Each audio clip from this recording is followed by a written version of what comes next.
Yeah, I mean, either it'll be Gunning Williams, but I feel like he wouldn't start Gunning Williams. Maybe what he'll do is put Tandberg there and no, wait. Tandberg's also injured, right? Tandberg's also injured. That's what I'm thinking. Maybe what he will do is um he might put Olivia Holt there and then play England behind Thomas. That's Mhm. something he could do. Or maybe Bringing he back could that go, vintage Willaham oh yeah, experiment. Vintage William.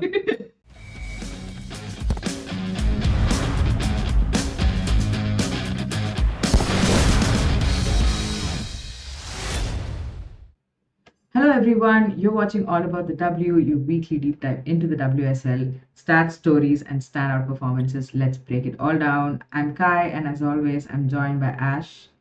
Ash, how is the Delhi weather treating you? Not very well. I think one of us will survive. It's probably not me. Yeah, yeah.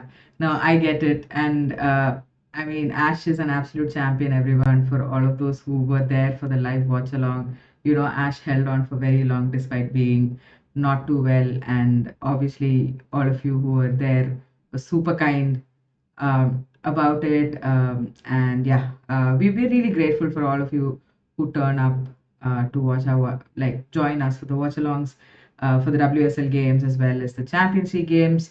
But this is all about the bragging rights, where Ash and I duke it out in our weekly predictions competition. But before we jump into that bit of the episode, we want to start this one with the Champions League roundup. St. Polten versus Juventus ended 0-5 to Juventus. PSG versus Oliver ended 0-0 in a draw. Arsenal versus FC Twente ended 1-0. Credit to Arsenal. Maybe could have scored a few more goals there. Real Madrid versus Wolfsburg ended 2-0. Valerenga versus Paris FC 0-1. Barcelona versus Benfica 3-1. United versus Lyon 0-3. Atletico Madrid versus Bayern 2-2. Chelsea versus Roma 6-0. Wow. Kai, you do you th- do you liked what you saw in the Roma game, or do you think it doesn't have anything to do with your overall season? I mean, it has something to do with it in that we got 3 points, and now Yeah. we've sort of put ourselves in a good position, maybe to finish top four. It's not easy to go to Wolfsburg and get a result, but yeah, at least if you get a result, you finish in top four. So, and I think there was some good signs. A lot of players. I think the only thing in that game that I want to highlight are probably like Sam Kerr, although she did not score a goal, but she was very important. Like her movement was very important in like two or three goals that we scored for sure, which is always a good sign because like I keep complaining about how we don't have box presence. So that's a good sign. And then of course like Lexi Potter coming on, and I mean she absolutely put on a show. Like baller, like she was. I mean, obviously, I was not the best state in this game, but what I saw of her, she was quite like bossing the ball around, like very, very impressive. Yeah, she was so good. And see, this is the problem with being so poor in the WSL, for example, because say in a game against a Liverpool or an Everton, you're 3-0 up, you put yourself in a you're in a good position so that players like, Hamano, Lexi Potter, Chloe Sarri, as well as even like other players who are on the bench a lot, like Nuskin, can get game time. But, because you're not doing too well in the WSL against like mid and lower table teams, then yeah, it affects everybody's minutes. So it's frustrating for everybody in that sense. It's not just frustrating for the fans of the playing 11. It's just like all the plans that you have as an entire squad kind of goes bust if yeah, you can't score those important goals. But yeah, I mean, Lexi Potter, very impressive. Nuskin was Nuskining, just being very chaotic, causing all sorts of trouble for Roma. But again, I don't want to take too much away from this game. Like I feel like we can take more away from this game than the 6-0 win against St. Polten earlier in the Champions League, but Roma was still pretty poor. Um, I don't think they offered much going forward. They were just, we spoke about this during the live. They were sitting deep without being compact, and I feel like you just have to be compact if you're sitting in a low block. Leave those wide areas exposed a little bit. That's fine. But yeah, I think Roma were just poor, and I'm pretty sure they're out of the Champions League. So I don't think they have a shot at making it into that one playoff match that is on offer to go into the knockouts. Yeah, a good day out overall, I guess, for Chelsea. Yeah, it's all you can ask for from the team after that loss against Everton. I did think the Sam Kerr, even in the Everton game when she came on, yes, obviously she missed a few like really plum opportunities, but I did feel like the movement, Sam Kerr's movement, was very promising because she was getting into the places where she would be offered those opportunities, and that is something. Yeah. Ash, let's talk about. I know you caught up on the Arsenal versus FC Twente game. It finished 1-0. I mean, I'm assuming it wasn't a very fun game because I think Bethmead scored pretty early. And then, Yeah, Betmead scored in the 10th minute. hmm, But like, we all know how difficult like FC 20 is to break down. Chelsea played FC 20 as well and had difficulty scoring. Not that Chelsea is a barometer of any sort, hmm, because Chelsea have had difficulty scoring yeah, against several teams in the past couple of weeks. But Arsenal did create a lot. They did hit the post. They missed like plum headers. They had 61% possession. They had five shots on target. They had two big misses in the game. Apart from the time they hit the post, like 15 shots, five on target. They, I think, created enough to say that they won this game convincingly, despite it being just 1-0. yeah, Um, so I think it was very like job done. I think what also can take away that's perhaps good in this game is that, and I think maybe this has to do with the fact that FC 20 sit deeper, is that Pelova was able to play. Cooney Cross and Pelova were able to form that midfield with Mariona, and they got some game time.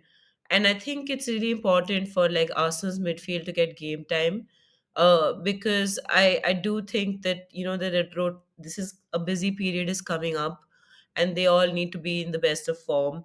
And I don't think Pelova has reached the level where she's replace like rotationable with the others at yeah. this point. So it was nice for her to get minutes. She only played about 58 minutes. She didn't have the best game, but it's still nice to see her get some minutes. Yeah.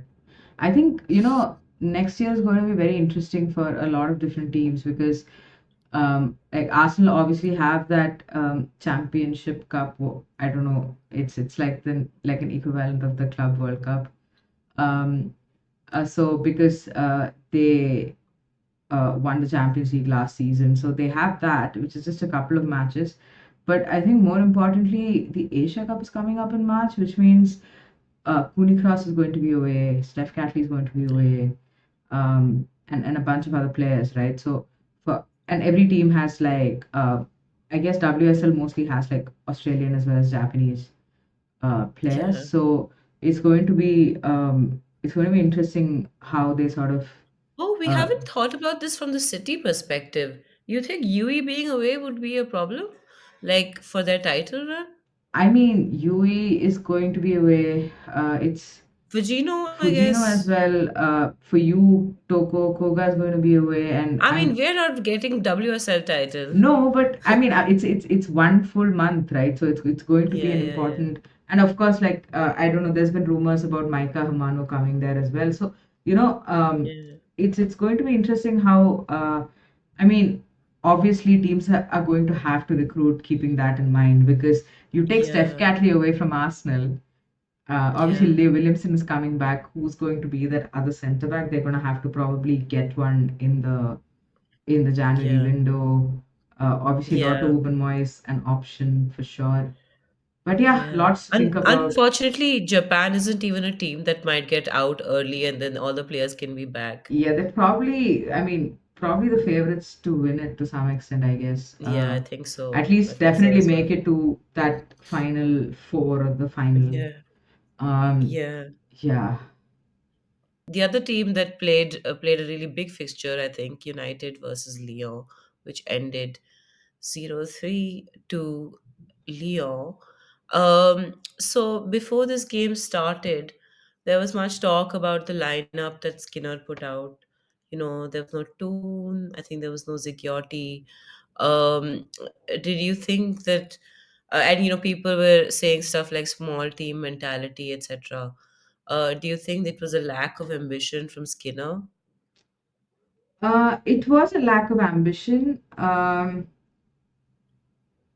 I mean, I thought about this a lot because I know we are always like super critical of Mark Skinner. And my initial thought was, you know what, it is absolutely a lack of ambition. It's also like a bit of a slap in the face for some of the elite players you have in your squad. Like, you know, like there are players who have joined, like, for example, Ella Toon has been with this team for a very long time, and this Yeah, is an opportunity for her to play a big Champions League fixture, and you get her on the bench. Zigiotti obviously comes into the team with the prospect of playing Champions League, and she's got minutes, right? And she's looked a yeah, bit tired as well. But as like an elite athlete, I'm assuming these are the big games that you kind of yearn for. Sure, yeah, like I think Toon as well as Zigiotti came off the bench pretty early. I guess around 60-minute mark, they did come off the bench, and that's fair enough. But I still feel like it's going to upset them to some extent, maybe. But the flip yeah, side of it is like, and as a fan, right? As a fan, when you have these big fixtures, what you really want your team to do is to just throw everything at it. But yeah, I also get where Skinner was coming from because obviously United's chances of like winning the Champions League is very little. It's next to nil. yeah, To be let's be real, right? Maybe yeah, they can make it a bit deeper into the Champions League, make it to the quarterfinals. yeah, That's definitely an option, a possibility rather.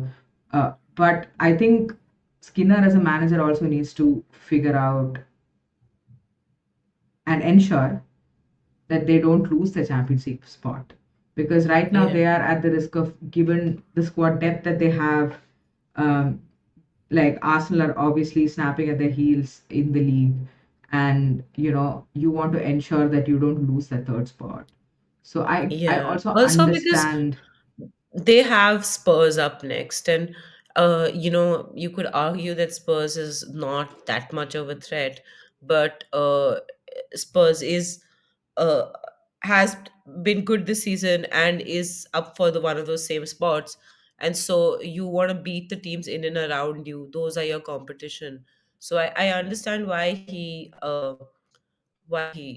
did what he did. Absolutely, and I think the pressure is on United, right, in that game, because like you said, Spurs just need to beat the teams in and around them. Like they're hoping for a fifth or a sixth spot finish.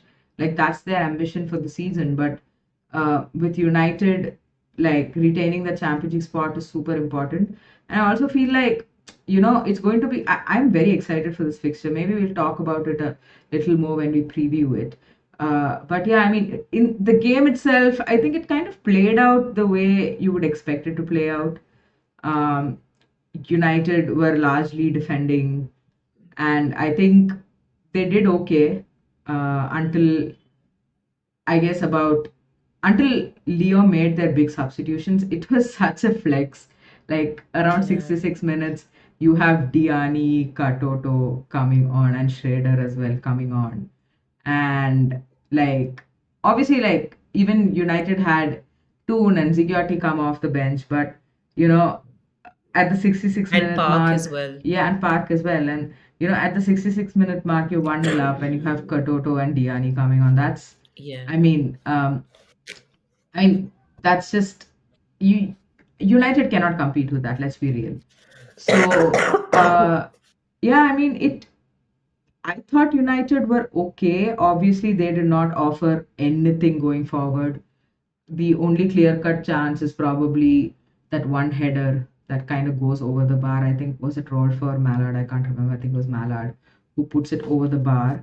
But yeah, they were largely defending, and there was something.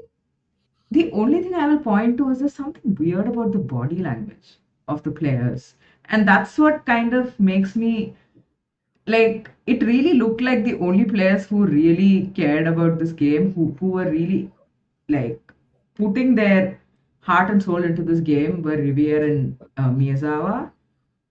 And I understand like Riviere is a fullback. Like if she puts those last ditch tackles, obviously it just looks it just catches your eye more, right? But I feel like yeah, there was just something they that's the thing. Like for me, it's okay. You pick the team that you've picked, that's fine. But your entire team looked so deflated. Yeah, I think that's what happens when, like, I feel like managers in today's world are not so important in terms of like recruitment and these type of things, which has now been offered to other people, like unlike in the olden days when managers would like scout people and things like that as well. That's no longer their role. So the biggest role that a manager has is to be like the person who that represents the ethos of the team. Hmm.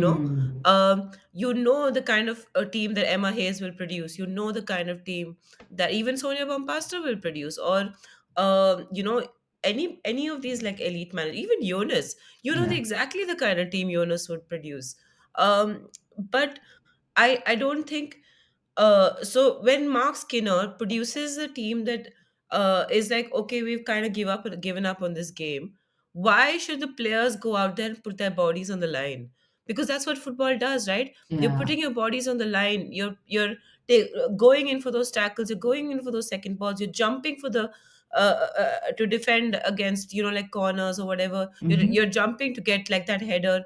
You're not going to put in your whole body if your manager has just decided that this game is inconsequential. And Yeah. I feel like the really good managers are like, it's not about the team I put out. I could put out a bunch of 18-year-olds on the pitch, and Hmm. other people may argue that I'm not taking the game seriously, but those 18-year-olds are going to put their fucking life on the line, That's you true. know Yeah. The other thing I feel, and Skinner has done this a couple of times now this season, but sending this sort of, I mean, it's not even subtle anymore, but probably sending a message to the management as well, saying, yeah, I am not able to put my best 11 out there against 8-time Champions League. I mean, they've won the Champions League 8 times, I'm guessing. Champions League winners, because you're not giving me the money to boost my score. Like, that is also a message I'm guessing that's, I don't know who's going to listen to this message, but he sent yeah. it out there and hopefully he gets some money to get some good players to, yeah, fill some of the voids that are there in that squad. Um, but Ash, oh, I have to talk about Dumone. Have to talk about Dumone because that finish, and we've seen Dumone score some like worldies, and even in the post match, she said she really likes playing against WSL teams. Yeah. Obviously, I think she has like 4 goals against Arsenal and United combined now. Um, yeah, I mean, listen, maybe 3-0 is a slightly inflated scoreline in some ways. It makes it look like very like it probably makes Lyon better than what they how they played, but still I think 2-0 would have been a completely fair scoreline. Lyon were absolutely dominant in the first half. The second half, I feel like until the subs were made, like United were kind of holding on, but after that it was kind of there was just no match for Lyon. But yeah, I mean, it is what it is. I feel like um, as a fan, I would be disappointed with how everything played out, especially it's even a home game, right? Like you're turning up at bloody Lee Sports Village at what like it's freezing cold. It's a weekday evening that is showing up, and yeah, so that's a bit Yeah, disappointing as a it's fan. disrespectful, I think, to the fans as well, who paying good money to watch you. Yeah, but I guess all the chatter will die down if they can pull out a good performance against Spurs. But as that brings us to, I guess, all about the bragging rights. Obviously, this is the weekly predictions competition that we have going on. After game week 10, Ash is on 31 points, and I am on 34 points. So I think I've somehow managed to keep that 3 point lead going on for a couple of weeks now. Grateful for it. Uh, Yeah, I think the fault is I had too much faith in LCL, hmm. and I had too much faith in Liverpool. Chelsea, Liverpool. Oh, Yeah. Chelsea, both of us got that wrong. Yeah. So Oh, yeah. Yeah. Yeah. Yeah. True. True. True. But yeah, I mean, obviously, we are recording on the Friday morning, so the Aston Villa Liverpool game's already done. I don't know, man. I didn't even set up my computer to watch. Like before, I could even set up my computer. Rachel Daly had scored the goal, and I was like, "Do I need to do this? It's late in the night. Maybe I should just go she to had a sleep." great game. I think Yeah. after really long, I saw Rachel Daly have a really good game. I was quite pleasantly surprised, and I was Yeah. like, I hope that she continues this form. Absolutely. And I mean, I've been saying for a couple of weeks that Everton are really probably the best in transition in the league. Yeah, I kind of take that back because Villa with like a good Kirsty Hansen game, yeah. nothing to like Kirsty Hansen, man. She's Oh so good. God, great. Excellent player. Like that midfield plus Kirsty Hansen, like you have somebody like a Chastity Grant who can just like run at pace. Daly, who is a very intelligent presence in the box, even with her press as well. And in the future, Georgia Mullet as well, I think. Yeah, absolutely. Georgia Mullet obviously has been off the team. I think she's picked up an injury. Injury, I think. Yeah. But like in the future, that's why I said in the future, Georgia Mullet as Yes, well. yes, yeah, absolutely. Anyway, Ash, let's come to the predictions for this weekend. Let's start with Everton versus Arsenal. Ooh, this one's tough. I think I'm still gonna go Arsenal 2-1. I feel like uh I feel like Everton obviously, must be riding high from the Chelsea scalp, but I Yeah. feel like two scalps in a row, Chelsea and Arsenal feels like a little excessive even for Everton. Yeah, I I'm love gonna Brad go Sorensen, 4-1 but Arsenal because oh, you think you're gonna thump them? Really? I think so, Everton are yeah. not bad, okay, honestly. No, I mean, you don't have to tell me. Um, no, I think that's the thing. I feel like some of it is going to be about how they manage their emotions and things like that. You know what? Okay, Yeah, maybe I'll go three. I just suddenly remembered Courtney Brosnan being in goal. I'm gonna go 3-1 yeah, Arsenal. yeah. West Ham versus Liverpool. West Ham versus Liverpool. God, Liverpool is so bad. Uh, in any other universe, this would be easy to predict. Uh, I'm gonna go 2-1 West Ham. Actually, no, wait. Liverpool might. Oh, but their bench is West Ham. 2-1 West 2-1 Ham. West Ham. Yeah, I think I also have to go for a West. Like, Shakira Martinez has scored like 3 goals in 3 games. Yeah. Three, maybe even 4 goals in 4 games. Actually, I'm not really sure. Yeah, I think Uh, it's 4 goals in 4 games yeah, after and last week. and like realistically, I can imagine Gareth Taylor telling his squad, "Hey, listen, we need a reaction here because we were Yeah. so poor midweek." But they're also going away to West Ham Yeah, after and a they've played midweek Miss game. midweek, Yeah, a and tough they've like, midweek game. Yeah, yeah. And they don't have any bench. Like their bench is just like you could wood. literally hear an echo there. Like it's so Yeah, empty.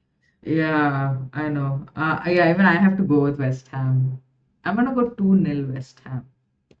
But fuck Yeah. it, like I don't see Liverpool scoring. Olsen cannot Hey, score every Olsen will game. score go. Yeah, I was just gonna say Olsen will score. You like Olsen cannot score every She can't game. score NDB like. will score. And oh my god.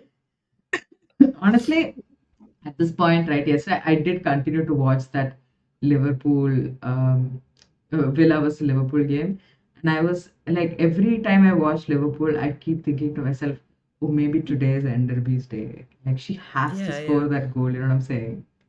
To be fair, I think in the weekend she had an assist that was really nice for the Yeah, old goal. yeah.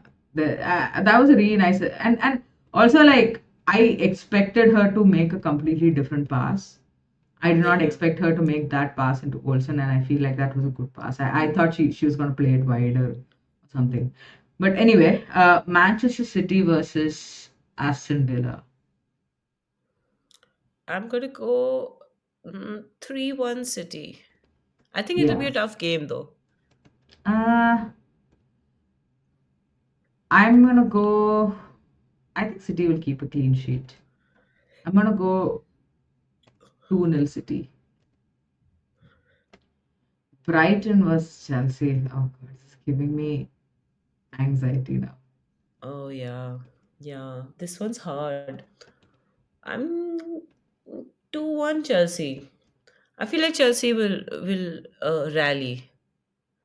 I can't, despite the fact that we scored like 6 goals midweek, I still can't Yeah. imagine us scoring uh like 2 goals in the weekend. Yeah. Yeah. Yeah, I know what Um, you mean. I mean, I gotta back my team, right? 1-0 Chelsea, I guess. I also, I can also imagine this game being very like chaotic, because Yeah, I feel like this game is going to be chaos. that can happen with Brighton. They can bring the Yeah. chaos usually. Yeah. Uh, Also, because that Brighton, was it LCL? There was this chaos game that I saw the highlights of. LCL, I think. That Brighton LCL game was total chaos. A Brighton LCL game was the one that they played last week, no? That was, Yeah, yeah. The one where it was 1-0 or something like yeah, that. that was very chaotic. Yeah. Yeah, It's just super like chaos. I feel three like the Brighton full players on the coordination. floor at all times, just like doing Yeah, sliding challenges. yeah. Yeah. Leicester versus London City Lionesses. You know what? Leicester had a good weekend. I'm Hmm. I'm gonna go Leicester. 1-0 Leicester.